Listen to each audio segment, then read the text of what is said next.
Vice MPP గారు మనతోనే ఉన్నారు. మరి ఎంపీపీగా వారి గ్రామానికి ఎలాంటి అభివృద్ధి పనులు చేశారో వారి మాట్లాడి తెలుసుకున్న ప్రయత్నం చేద్దాం. నమస్తే సార్, బాగున్నారా? ఓకే, ఇంటర్నేషనల్ న్యూస్ వారికి ప్రత్యేక ధన్యవాదాలు తెలియజేస్తూ, గ్రామంలోని అభివృద్ధి పనుల్లో భాగంగా నేను ఎన్నికైన కాడి నుంచి నేను మొదటిగా రైతు వేదిక నిర్మాణం చేపట్టడం జరిగింది. రైతు వేదిక కూడా 22 లక్షలతోని పూర్తి చేయడం జరిగింది పనులు. మరియు యూఎస్ వర్క్ మరియు స్టేట్ ఫండ్ మెర్జ్ చేసుకొని సీసీ రోడ్లు కూడా ఒక 80 లక్షల పైచీలకు, అంటే 80 లక్షల రూపాయల పైచీలకు వర్కులు కూడా చేయడం జరిగింది. మరియు అదేవిధంగా స్కూల్లో మన ఊరు మనబడి కార్యక్రమంలో షెడ్ నిర్మాణం మరియు మేజర్ మైనర్ రిపేర్లు, మరియు దాంట్లో భాగంగా నేను ఒక్కనే కాకుండా గ్రామ యువతను కూడా ప్రోత్సహిస్తూ ప్రతి ఒక్క పనిలో మన గ్రామానికి తెలియజేస్తూ అందరి సమక్షంలో ఈ యొక్క నిర్మాణాలు చేపట్టడం జరిగింది. సంవత్సరాలుగా వైస్ ఎంపీపీగా మీరు ఎలాంటి డెవలప్మెంట్స్ అనేవి మీ గ్రామంలో చేసుకున్నారు? అంతకుముందు సీసీ రోడ్లు లేవు, మొత్తం మట్టి రోడ్లే ఉన్నాయి గ్రామంలో ప్రతి గల్లీకి. ఇప్పుడు ఏ గల్లీ చూసినా కానీ ఎక్కడ పోయినా కానీ కనీసం గ్రామానికి వచ్చేసి నా ఆధ్వర్యంలో మరియు అప్పుడున్న పాలకవర్గం తమ గౌరవ సర్పంచ్ గారు మరియు వార్డు మెంబర్లు అందరి సహకారంతో మేము ప్రతి ఒక్క గల్లీకి సీసీ రోడ్ నిర్మాణం చేపడదని సుమారు ఒక గ్రామంలోనే 2 కిలోమీటర్ల మేరకు సీసీ రోడ్లు పనులు పూర్తి చేసుకొని, మరియు పాత బావులైనా పాత ఇళ్ళైనా కానీ గౌరవ కలెక్టర్ గారి సూచనల మేరకు వాటిని తొలగించి వాటి ప్లేస్లో మరియు పూర్తి చేసి నిర్మాణాలని కొత్తగా చేపట్టడం జరిగింది. దాంతో గ్రామం కూడా మంచి శుభ్రత పరిశుభ్రత పాటించడంలో కూడా గ్రామస్తులు కూడా మాకు సహకరించడం జరిగింది. Okay sir, local body elections ఎలా ఉండబోతున్నాయి? లోకల్ బాడీ ఎలక్షన్ ఇప్పుడున్న సిచ్యువేషన్ మాత్రం పూర్తిగా కాంగ్రెస్ పార్టీకి మాత్రం వ్యతిరేకంగా ఉన్నది. గతంలో రైతులు మాత్రం ఈ యొక్క రైతు భరోసా కింద 15,000 మరియు 2 లక్షల రుణమాఫీకి వాళ్ళు దానికి కనెక్ట్ అయ్యి ఈ యొక్క మోసపూరిత మాటలకు కనెక్ట్ అయ్యి వాళ్ళు ఓటేసి కాంగ్రెస్ పార్టీని గెలిపించడం జరిగింది. ఇప్పటికీ అందరికీ అర్థమైపోయింది కాంగ్రెస్ పార్టీ ఒక మోసపూరితమైన పార్టీ. మరి అదే స్థాయిలో గ్రామ స్థాయిలో కూడా మళ్ళీ ప్రజాప్రతినిధులు మా ఎంపీటీసీలు అయితే సర్పంచ్లు అయితే వాళ్ళని గెలిపించుకుంటే మరి మనకు ఫ్యూచర్లో కూడా చాలా ఇబ్బంది పడడం జరుగుతుందని చెప్పేసి ఎక్కడ పోయినా కానీ చర్చలు జరుగుతున్నాయి. సమాజంలో మీరు తెలిసే ఉండొచ్చు, ప్రతి ఒక్క చోట కూడా కాంగ్రెస్ వ్యతిరేకంగా నినాదాలు వినబడుతున్నాయి. రాబోయే ఎలక్షన్లో మాత్రం పూర్తి స్థాయిలో బీఆర్ఎస్ పార్టీ అన్ని సీట్లు కైవసం చేస్తుందని చెప్పేసి తెలియజేస్తున్నాను. కాంగ్రెస్ మాటల ప్రభుత్వం కానీ చేతల ప్రభుత్వం కాదంటున్నారు, దానిపై మీ అభిప్రాయం ఏంటి? ఇప్పుడు మనం అంతకుముందు చేతల ప్రభుత్వం, ఇప్పుడు మా మాటల ప్రభుత్వం అనేది మనకు ఆల్రెడీ అనుభవిస్తున్నాం. ఎందుకంటే ప్రతి మహిళకు ప్రతి ఇంటికి 20,000 అన్నారు, 20,000 ఇవ్వట్లే. వాళ్ళు ఏమి ఇస్తాను ఉద్దరే బేరాలు ఓన్లీ. ఇప్పుడు ఏంటంటే ఫ్రీ బస్సు ఇప్పుడు ఆర్టీసీకి ఎమ్మటే చెల్లింపులు అవసరం ఉండదు. కరెంటు కూడా ఎలక్ట్రిసిటీ కూడా ఎమ్మటే చెల్లింపులు అవసరం ఉండదు. నగదు పేగా మాత్రం ఏది మాత్రం ఇవ్వట్లేదు. 2 లక్షల రుణమాఫీ అని చెప్పేసి ఇక్కడ మా గ్రామంలో 1,200 అకౌంట్లు ఉన్నాయి. మా ఊళ్ళో ఐఓబి బ్యాంక్ ఉంటుంది. 1,200 అకౌంట్స్ 1,200 మంది రైతులకు మాత్రం టోటల్గా అయింది 400 మందికి అయింది, 800 మంది పైచలు. ఇప్పటికి కూడా వాళ్ళ కలెక్టర్ గారికి కూడా 2 సార్లు మెమోరాండం ఇవ్వడం జరిగింది వాళ్ళ యొక్క రుణమాఫీ కోసం. లోపల తప్ప మా లోపం అని చెప్పేసి కాలం వెళ్ళిపిస్తూ ఈ విధంగా ప్రభుత్వం దాటేస్తున్నది. ఇంకా మిగిలిపోయిన పనులు మీ గ్రామంలో ఎలాంటి సమస్యలు ఉన్నాయి?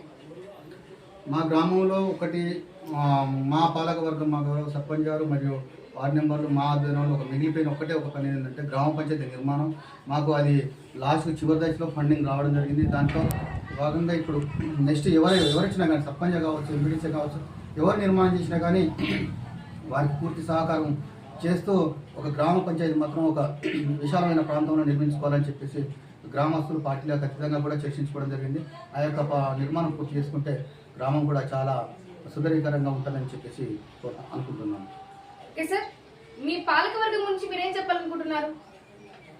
5 సంవత్సరాలు నేను ఎంపీటీసీ అయ్యే ముందు ఒక సంవత్సరం దగ్గర ఒక 6 నెలలు కావచ్చు సర్పంచ్ గారి ఎన్నిక జరగడం జరిగింది. తర్వాత నేను ఎంపీటీసీ అయినాను.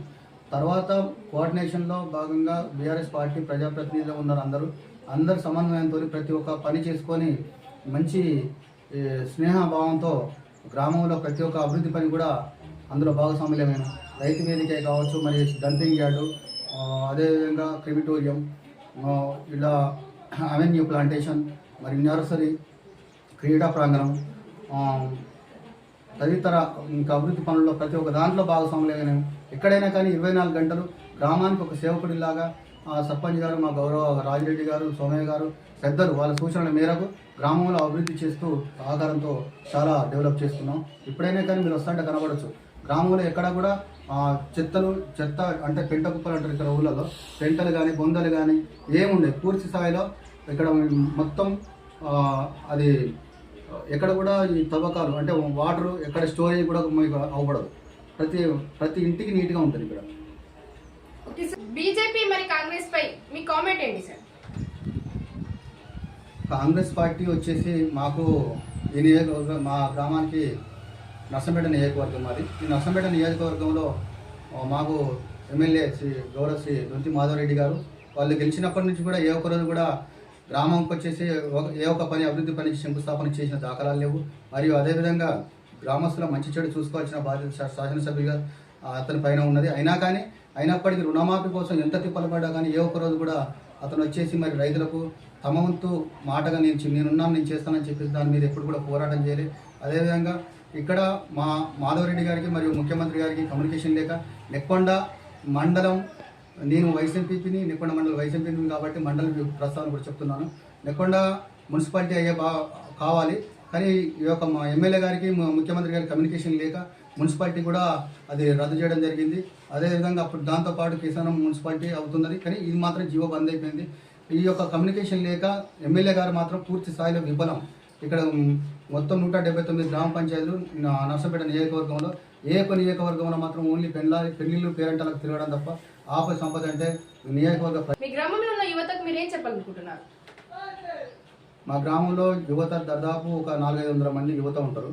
చాలా పెద్ద విలేజ్ నెక్కొండ మండలంలోనే. ఈ యొక్క యువత తప్పుదోవ పట్టి పోకుండా ఉండడం కోసం వారికి అనేక సూచనలు ఇవ్వడం జరిగింది. గ్రామంలో కూడా మా యొక్క విలేజ్లో అందరూ స్నేహభావంగా మరియు గొడవలకు కూడా ఎక్కడో తారతమ్యం లేకుండా మంచి వాళ్ళ యొక్క విద్యా బుద్ధులు నేర్చుకోవడం కోసం హైదరాబాద్లో స్థిరపడ్డారు. మరియు అదేవిధంగా కొంత వాళ్ళ ఉపాధి కోసం కూడా హైదరాబాద్లో స్థిరపడడం జరిగింది. వచ్చినప్పుడు వాళ్ళు అందరూ బాగానే ఉంటారు. ఉన్నప్పటికీ కొంతమంది ఇక్కడ ఊళ్ళో ఉన్నా కానీ వాళ్ళ పనులలో వాళ్ళు నిమగ్నమై ఉంటారు. ఎక్కడైనా ఏమైనా మిస్యూజ్ చేసినా కానీ మేము వాళ్ళ సూచనలు ఇస్తూనే ఉంటాం. వాళ్ళు ఎక్కడ కూడా ఇంతవరకు మాత్రం మా విలేజ్ యువత మాత్రం చాలా బాగుంటుంది. వాళ్ళు ఒక వేరే పక్క విలేజ్లకు ఒక ఆదర్శప్రాయంగా ఉంటారు తప్ప ఎప్పుడు కూడా తప్పుదోవ పోరు కూడా అని చెప్పేసి నేను కోరుతున్నాను. ఓకే సార్, ఈ ఇంటర్వ్యూ కన్క్లూజింగ్ ఇచ్చే ముందు మా ఛానల్ ద్వారా మీరు ఎవరికైనా చెప్పాలనుకుంటున్నారా? ఇక్కడ అంటే ఒకరికి కృతజ్ఞతలు తెలియజేసిన సందర్భం ఇంటర్నేషనల్ న్యూస్ ద్వారా మా గౌరవ అంటే నేను చిన్నప్పటి నుంచి రాజకీయ గురువు మాకు సూరం రాజిరెడ్డి గారు మరియు పెద్ద సుదర్శన్ రెడ్డి గారు మరియు రాజిరెడ్డి గారు గ్రామంలోని ఒక 20-30 సంవత్సరాల నుంచి రాజకీయంగా ఉంటూ అతను మా విలేజ్ని చాలా డెవలప్ చేసిండు. ఆయనకు మరియు గుంటుక సోమయ్య గారికి మరియు మా రాజకీయ గురువులకు ప్రత్యేక ధన్యవాదాలు, శుభాకాంక్షలు. సో చూసారు కదండి టుడే ఇంటర్వ్యూ. ఇలాంటి ఆసక్తికరమైన మనీ నెక్స్ట్ ఎపిసోడ్లో మీ ముందు ఉంటామని. Until then take care, bye by.